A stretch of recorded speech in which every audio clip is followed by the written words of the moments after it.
Montana State Representative Zooey Zephyr, who identifies as transgender, it's a guy that is presenting as a woman, recently used a common rhetorical tactic when confronting Republican colleagues who wanted to protect children from harmful gender procedures.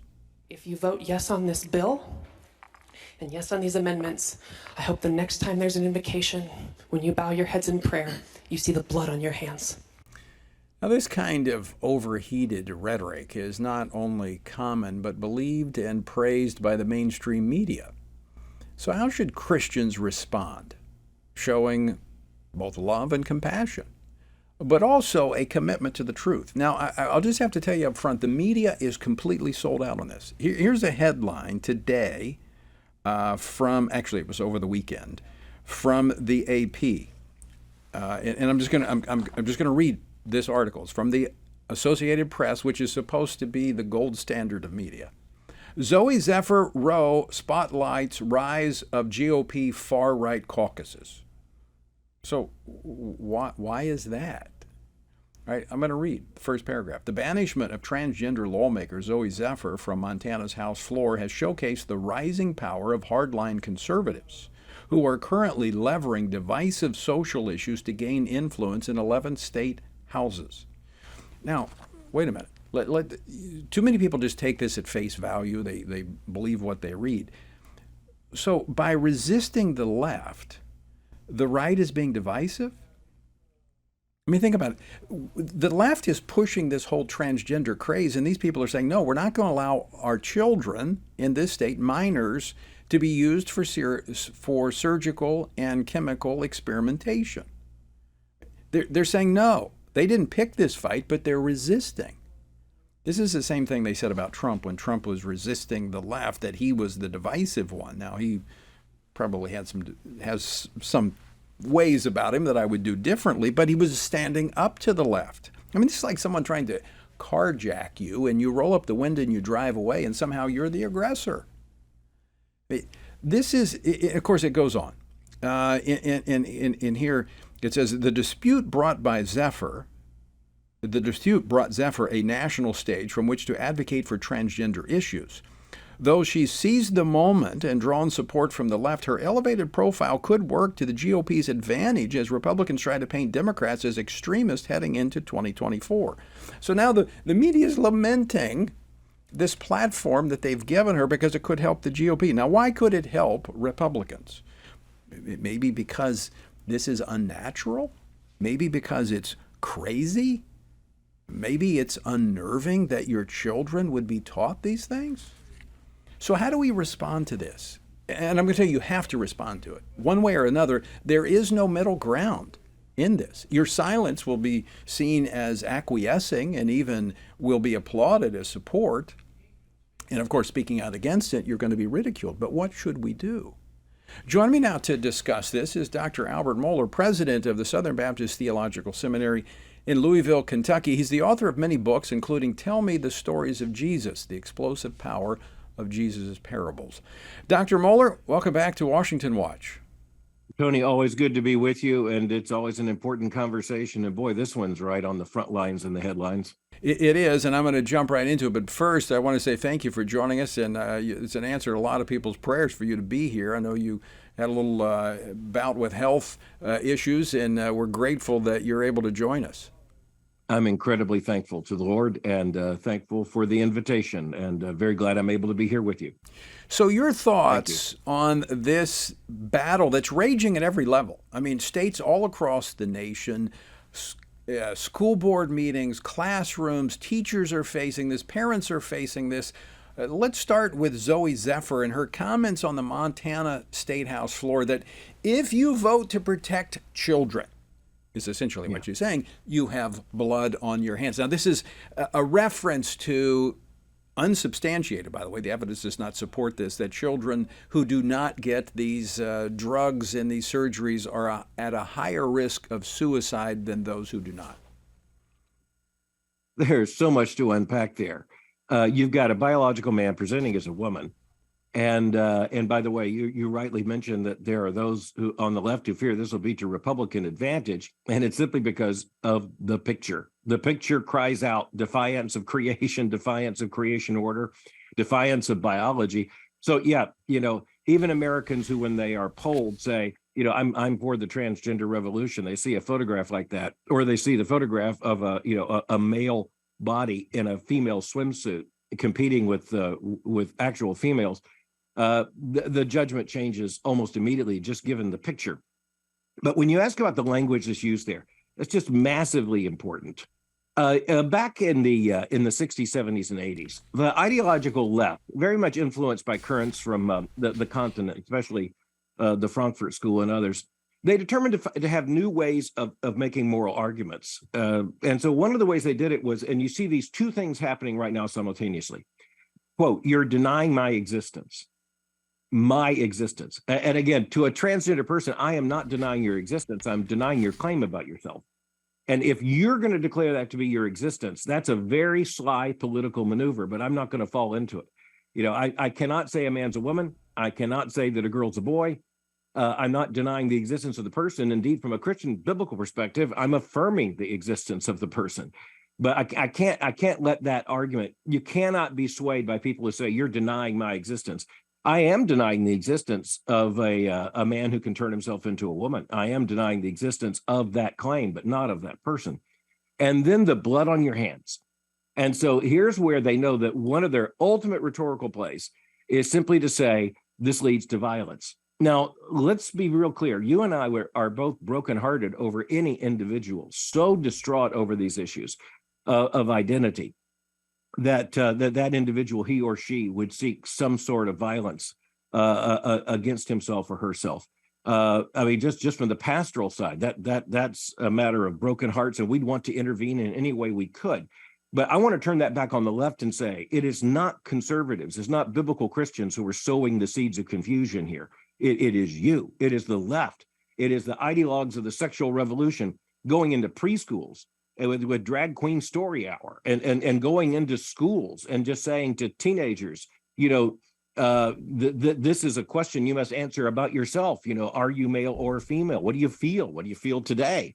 And furthermore, giving social incentives to identify as LGBTQ. It's not conservatives who entered into this controversy and said, hey, let's make this a matter of public debate. It was the left. Right. And that's important, because when we say, no, we're not going there, then all of a sudden we're portrayed as the ones that are disproportionately focused on this, or trying to make this issue into a divisive issue for the culture. In a recent briefing in your podcast, you really got to the heart of this. You said this is an assault upon creation, the assault upon moral order. And if that is the case, how then, as Christians, must we approach this issue? Well, I think that's where we are. Interestingly enough, as you know, the ERA keeps coming back up again from the left, the Equal Rights Amendment. But they got to be confused about this, because that was all about women. Well, but that's exactly why I'm bringing it up. But they plan to use the ERA if they could get it adopted. It's a different story.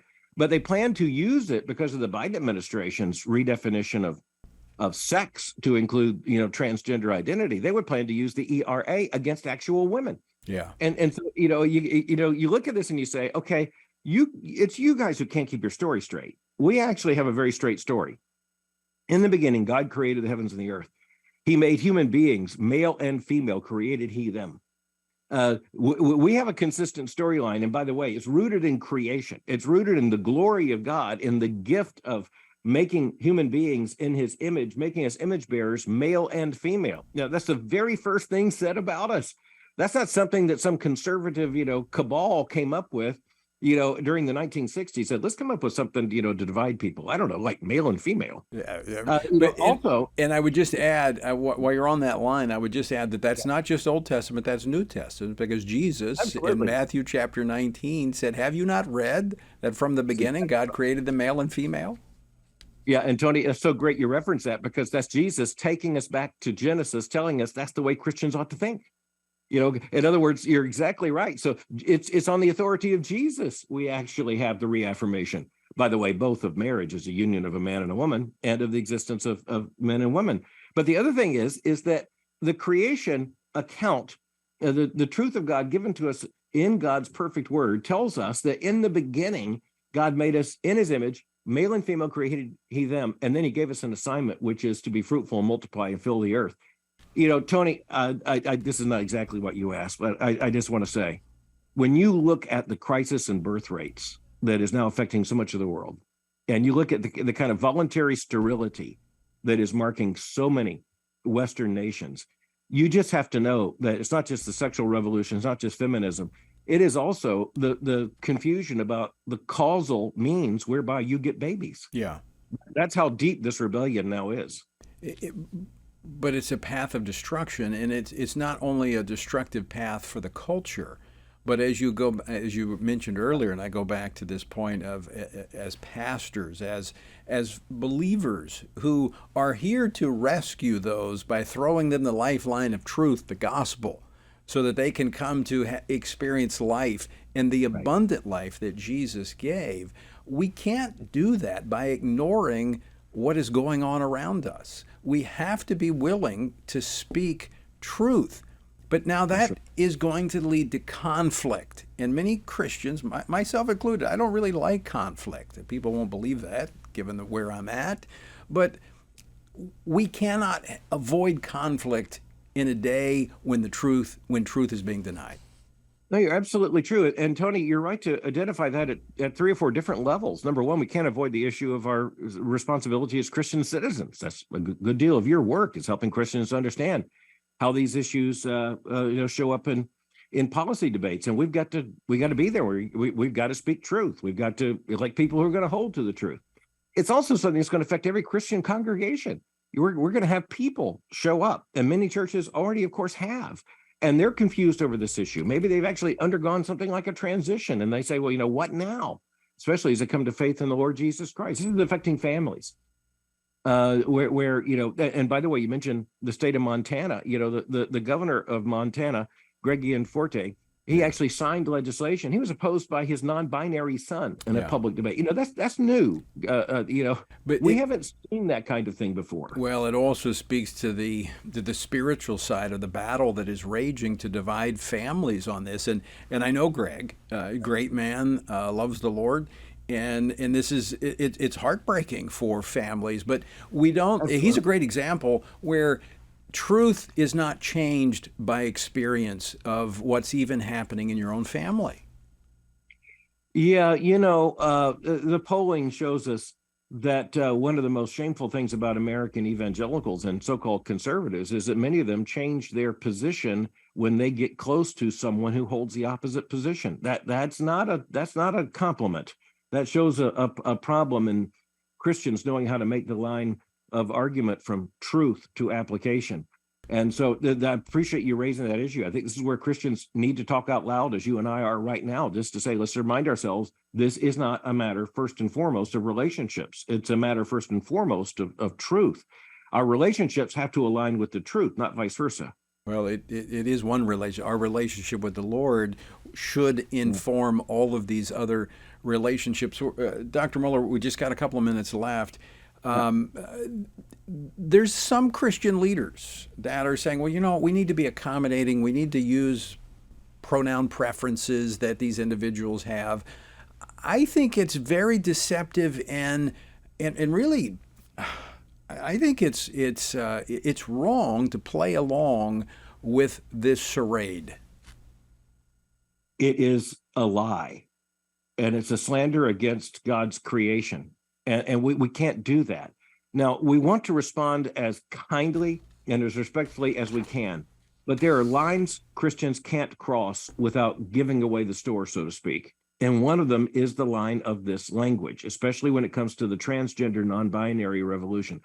And the moment we begin to use the pronouns and to speak as if this transition has actually happened, we're in basically no position of credibility to argue for a biblical position. And by the way, we argue for this not just because we know it's right and true, which we do, but because we know that a loving God means this is right for us, and it's the way to health and wholeness. And there is not going to be any health and wholeness in rebelling against the very structure of creation that God has made for his glory. I've seen this, Dr. Mohler, where those individuals that have gone down this path. They've had those in their lives who have refused to go along. And at some point on that path, they realized this is not where I need to be. They went back to the person who told them the truth, not the one who played along with the delusion. Well, Tony, my goodness, what you're just talking about there. I mean, playing along with this delusion means in some cases, by this ideology, mutilating a body, Yeah. Removing reproductive potential, trying to create a synthetic human being in the name of some kind of gender, identity. This is one of the saddest things. I just can't imagine that a sane society has arrived at this point. Just yesterday, the Journal of the American Medical Association put out an article about the difficulties of dealing with prostate cancer diagnosis in transgender women. Okay, so if the Journal of the American Medical Association is going to play this game, Yeah. Just may be that we're the last people on earth who remain sane. Dr. Mohler, we're going to have to leave it there. Always great to talk to you. Thanks so much for joining us. Tony, always a good conversation. God bless you. Good to be with you.